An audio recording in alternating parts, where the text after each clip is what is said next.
Oh my god. What's good, YouTube? This is your boy Yar Breezy.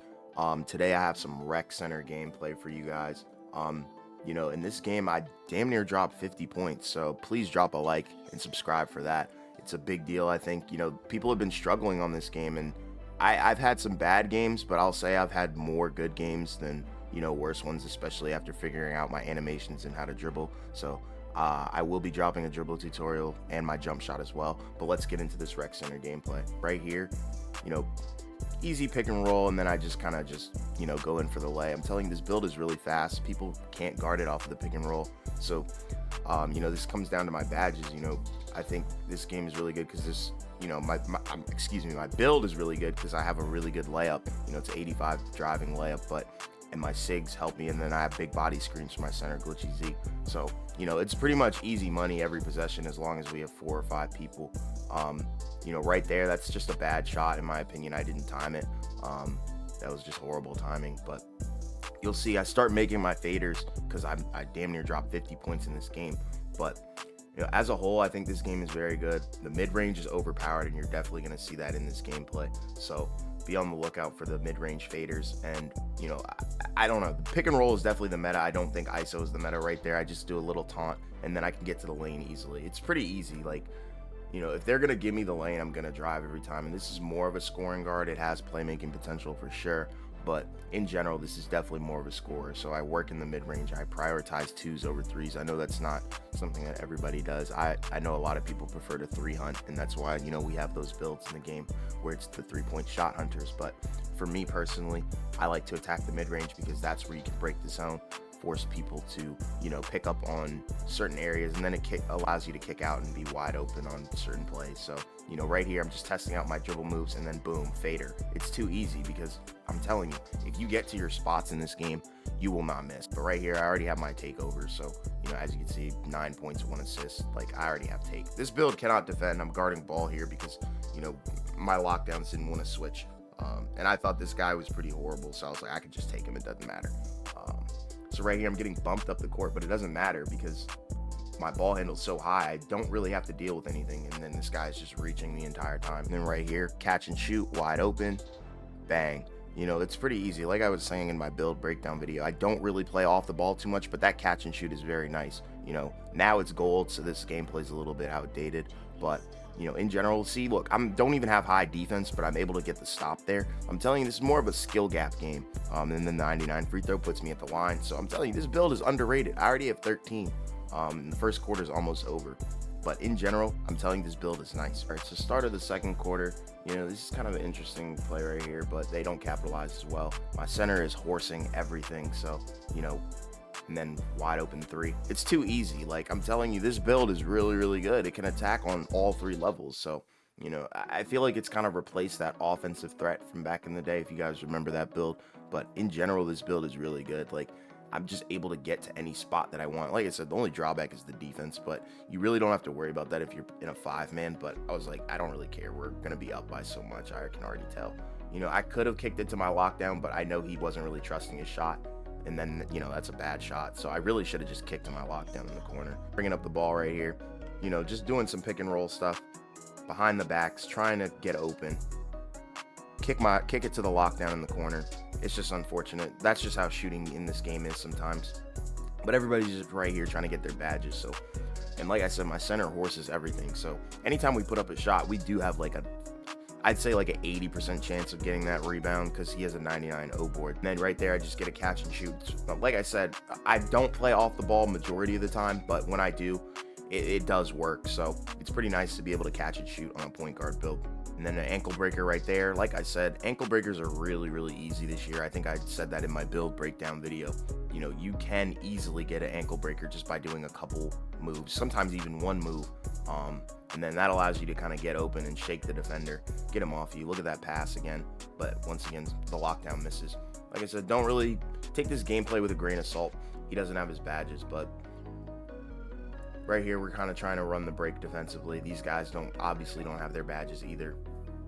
I keep on feeding it to the lockdown. Once again, another catch and shoot opportunity. Money in the bank. It doesn't miss. If you want the jump shot, please leave a comment in the videos, and let's say 5 likes, give you the jump shot. Right there, I'm able to draw a charge with a 25 perimeter defense. Probably won't ever upgrade my defense. It's just a waste of EC in my opinion. Right here, still working on the pick and roll. Easy spin shot. Don't really need to go to the rack, but like I said, mid-ranges are really broken. If you know your shot timing and you have your badges, it's going to be easy money. Like I said, the Mini Magician is gold now. Open Looks Hall of Fame. You probably won't miss if you time it. So right here, once again, bringing up the ball, do a little sidestep boost, and then an easy mid-range pull-up. This game is very, very easy if you can get to your spots. So like I said, please watch the build video breakdown. That is my build. It attacks the mid-range, and it's broken. Great team defense right there. We get the ball, of course. Then I throw a turnover, a scary pass. Should have just waited it out. Probably just taken it myself. Then my center gets a great contest. I miss the rebound because I don't have rebound, but then I get it again. Then an easy dot. Boom. That's our bread and butter. We probably will run the fast break a lot once we get into Pro-Am. But overall, I would really encourage people to make this build. I think it's extremely underrated at this point. Another catch and shoot opportunity, money in the bank. I'm telling you, it's a fun build to use because you're so fast. Like, people have a really hard time of getting to you. And then right there, I've never seen that in my life. The guy emoted and freaking the ball sailed over his head. That's hilarious. It allows you to not catch it, or it doesn't allow you to catch it. That's pretty funny. I'm glad they actually added that, but I mean, you got to be careful with emoting. As you guys can see, player of the half, and I have 29 points, 4 assists, 1 rebound, 86% from the 3-point line. So I'm telling you, this build is very nice. Like, you're pretty much unguardable. To the lockdown in the corner.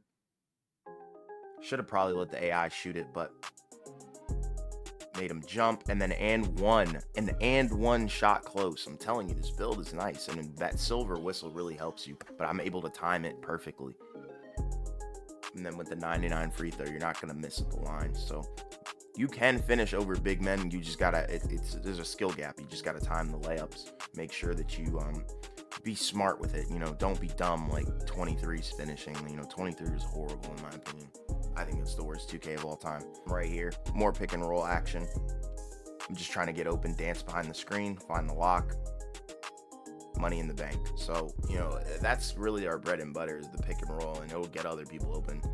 Granted, this guy's not really guarding my lockdown because the shooting has been a little bit streaky, but if he's open, I'm still gonna give him the ball. Here, bringing up the ball.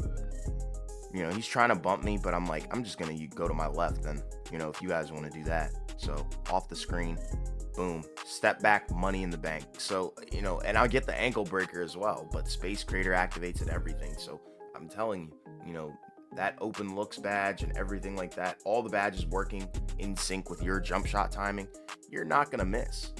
An easy off ball movement. That's what it all comes down to, is just off balling and just getting open. If you can just find a way to get open, you will green with this build.